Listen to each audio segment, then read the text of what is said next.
and this is the mantra for life.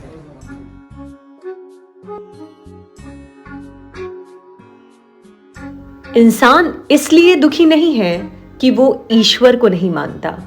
इंसान इसलिए दुखी है क्योंकि वो ईश्वर की नहीं मानता। नमस्कार YouTube परिवार, मैं हूं प्रतिभा और आप हैं आपके अपने चैनल यूपी 32 जिंदगी जिंदाबाद में। मैं व्यस्तता को जीवन में आई गई गतिविधियों के रुकने का आधार नहीं मानती।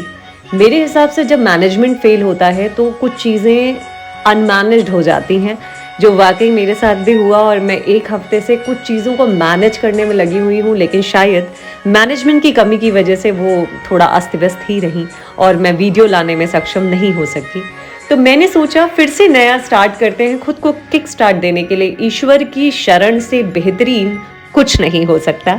तो मैं ले आई हूँ आपको नोएडा के इस्कॉन मंदिर में, जो कि एक हिंदू और वैष्णव मंदिर है जो भगवान श्री कृष्ण और राधा रानी को समर्पित है। मैं पहले भी दिल्ली इस्कॉन गई हूँ और मैं यहाँ पर उसका व्लॉग जो मैंने बनाया था, यहाँ पे उसका लिंक डिस्क्रिप्शन में शेयर कर दूंगी, आप चाहें तो उसे देख सकते हैं। और उसमें इस्कॉन की बेसिक स्थापना के बारे में है और सारी जानकारियाँ आपको वहाँ मिल जाएंगी, तो उसे भी चेकआउट करना बिल्कुल भी मत भूलिएगा।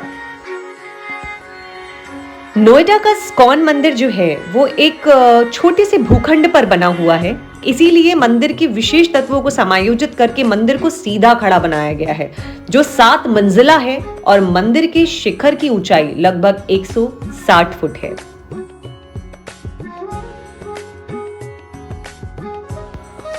भक्ति का कोई नियम नहीं है और ना ही मुझे लगता है कि जितने नॉर्म्स बना करके चीज़ों को ठहरा दिया जाता है, सिर्फ मन की एक भावना है, जैसा मैं हमेशा अपने हर ब्लॉग में कहती आई हूँ।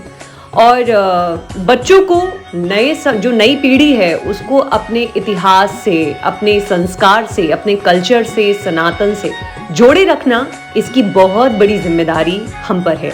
तो यहाँ अब तो राघव इतने बड़े हैं कि वो मुझसे क्वेश्चन करते हैं, चीज़ों के साथ क्यूरियस हैं, उन्हें घर में भी सुनने को मिलता रहता है, तो वो चीज़ें कनेक्ट कर पाते हैं।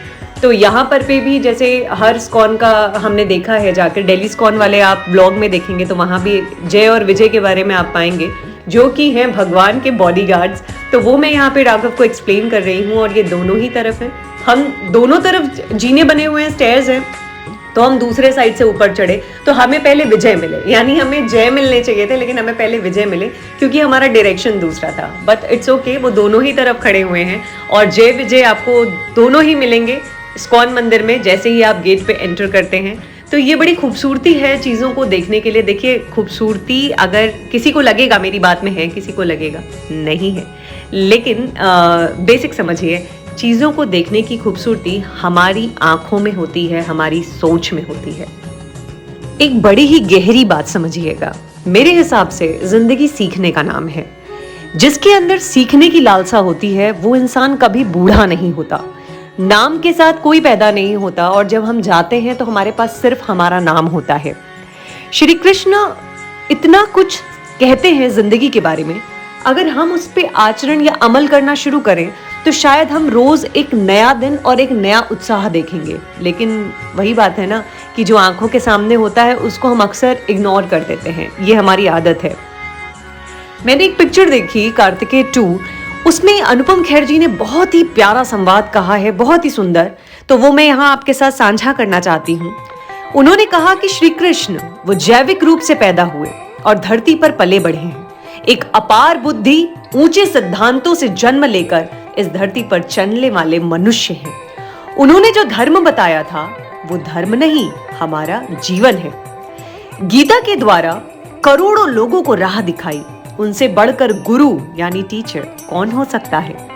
रक्षा के लिए समुद्र के बीच में द्वारिका नगरी बसाई, उनसे बड़ा आर्किटेक्ट यानी वास्तुकार कौन हो सकता है। आंखों से मन की बातों को समझने वाला, उनसे बड़ा साइकोलॉजिस्ट यानी मनोविज्ञानी कौन हो सकता है। बांसुरी बजाकर गाय को, गोपियों को बांधने वाला, उनसे बड़ा म्यूजिशियन यानी संगीतकार कौन हो सकता है। अच्छी सेहत का संदेश देने वाले, उनसे बड़ा डॉक्टर या चिकित्सक कौन हो सकता है। धर्म के लिए युद्ध करो ऐसा कहने वाले, उनसे बड़ा हीरो यानी वीर कौन हो सकता है? कमी या कष्ट ना हो ऐसा महसूस कराने वाले उनसे बड़ा किंग या राजा कौन हो सकता है? हवन यज्ञ से वर्षा करवाई उनसे बड़ा प्रकृति को समझने वाला क्लाइमेटोलॉजिस्ट यानी जलवायु विज्ञानी कौन हो सकता है? सुदर्शन चक्र को कंट्रोल करना और उससे आगे बढ़कर के मैनेज करना उनसे बड़ा काइनेटिक इंजीनियर यानी गतिज अभियंता कौन हो सकता है?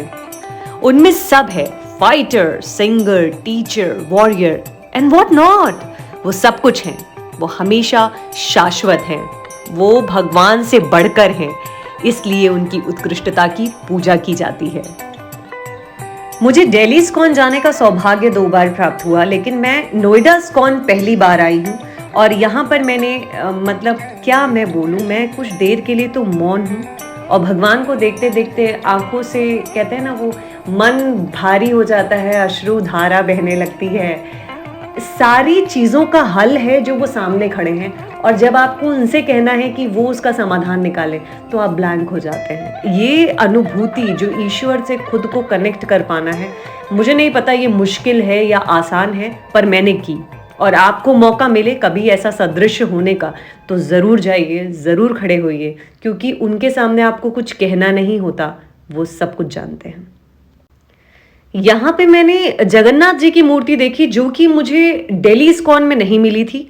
जगन्नाथ जी पे मैंने एक व्लॉग बनाया है, उसका लिंक भी मैं डिस्क्रिप्शन में शेयर कर दूंगी। बड़ा ही रोचक है और जानने लायक है। अगर आप साइंस को मानते हैं तो भी देखिए और अगर आप धर्म में विश्वास रखते हैं उसे तो भी देखिए। मैं उसका लिंक भी डिस्क्रिप्शन में शेयर कर दूंगी और जगन्नाथपुरी के बारे में कुछ ऐतिहासिक विवरण है वहाँ पर, ज़रूर उसे भी देखना मत भूलिएगा।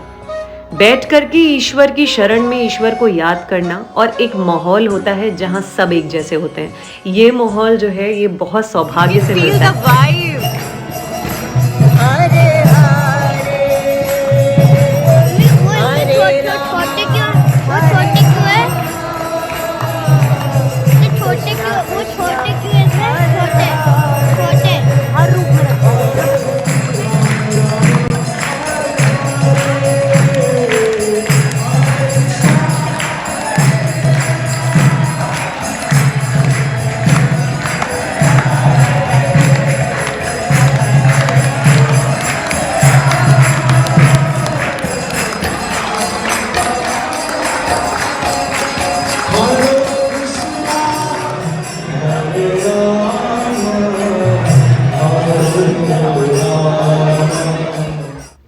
कृष्णाय वासुदेवाय हरिये परमात्मने प्रणत कलेश नाशाय गोविंदाय नमो नमः। मेरा तो संडे बन गया और कहते हैं ना कि बस मन एकदम प्योर, दिमाग प्योर।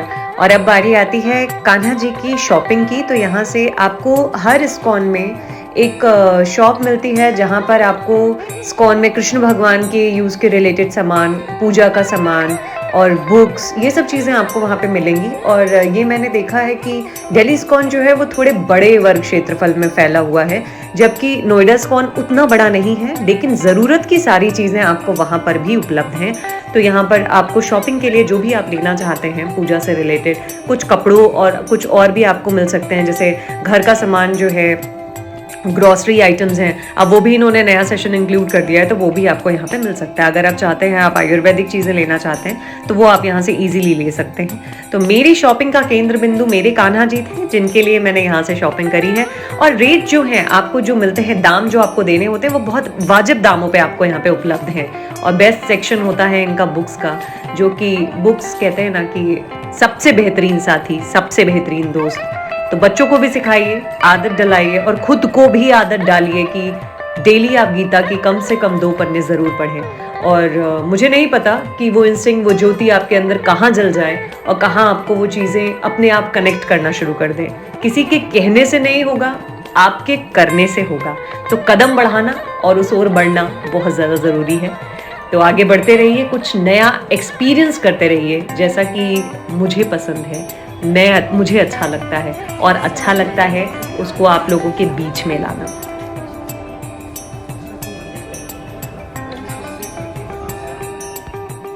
जीवन की बुक जो कहते हैं ना बंधु, बड़ी मोटी भी है और छोटी भी है, तो पन्ने पलटते रहिए, कुछ नया लिखते रहिए। तो आज ये रही यात्रा मेरी नोएडा इस्कॉन की, जो प्रभु ने आदेश किया और मुझे वहां तक बुला के खड़ा कर दिया। तो आगे दिखाती हूँ आपको अपनी शॉपिंग, पर घर पहुंच करके आराम से इत्मीनान से बैठ के। तो मैं घर आ चुकी हूँ और बहुत समय के बाद एक बहुत ही रिफ़्रेशिंग विज़िट रहा ये। और मैंने जो शॉपिंग करी है मैं बेसिकली वो दिखाना चाहती हूँ आप लोगों को। सभी को पता है ठंडियों ने दस्तक दे दी है, तो ठाकुर जी का भी जो नियम सेवा होती है वो थोड़ी चेंज हो जाती है। तो मैंने वहाँ से जो शॉपिंग किया है वो उनके लिए गर्म वस्त्र हैं और उनका बेड वगैरह है। मैं आपको दिखाती हूँ कि मैंने क्या क्या लिया है, तो आइए मेरे साथ। तो यहाँ से शुरू करती हूँ मैं आपको दिखाना अपने शॉपिंग का सामान, जो कि कान्हा जी के लिए था। और ये वस्त्र मैंने उनके लिए लिए हैं और हर वस्त्र में आपको येलो टच ज़रूर मिलेगा, क्योंकि उन्हें पीला कलर बहुत ज़्यादा पसंद है, पीताम्बर भी कहे जाते हैं। तो पीला वस्त्र है, हर जगह पे थोड़ा थोड़ा आपको वस्त्रों में वो पीला कलर देखने को मिलेगा। ये गर्म कपड़े हैं और ठंडियाँ शुरू हो गई हैं, बाल रूप में उनकी पूजा करते हैं। तो जैसे बच्चों को इनर पहना करके चीज़ों के साथ थोड़ा हम लोग कोऑर्डिनेटेड रखते हैं, उनको थोड़ा बचा के रखते हैं। तो ये उनके लिए बिस्तर है, ये नया बिस्तर है जिसमें 2 गाँव तकिए हैं, 1 पिलो है। और ये अगर आप यकीन करेंगे तो ये कुल 40 रुपीज़ का है। अगर आपके घर के आसपास भी कहीं इस्कॉन है तो आप वहाँ जाके कान्हा जी के उपयोग के वस्त्र बहुत अच्छे मिल जाते हैं, धूप बत्ती वगैरह है, ये सब बहुत अच्छा मिल जाता है, आप वहाँ से ले सकते हैं। और दाम की मैं बात करूँ तो बहुत वाजिब है। ये है कान्हा जी की रज़ाई या ब्लैंकेट भी कह सकते हैं आप। तो इस समय अब उनका जो चीज़ें हैं, सेवाएं हैं, वो थोड़ा बदलेंगी। तो ये शॉपिंग मैंने करी है उनके लिए। और मोस्ट इम्पॉर्टेंट, कई लोगों ने मुझे पूजा के ब्लॉग देख करके पूछा है कि अभ्यंग पाउडर क्या है।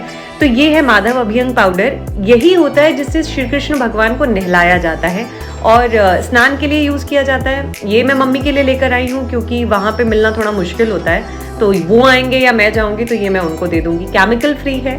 बच्चों के लिए जैसे हम लोग स्किन के लिए केमिकल फ्री चीज़ें यूज़ करते हैं, वैसे ही ये श्री कृष्ण भगवान के लिए यूज़ होता है। 80 रुपीज़ का है, 3-4 मंथ ईजिली चल जाता है, आप रेगुलर यूज़ करते हैं तो वादे के अनुसार मिलूंगी किसी नए व्लॉग में कुछ और नई जानकारियों के साथ। इन दोनों व्लॉग्स का लिंक जो है वो डिस्क्रिप्शन में है। बने रहिएगा चैनल पे।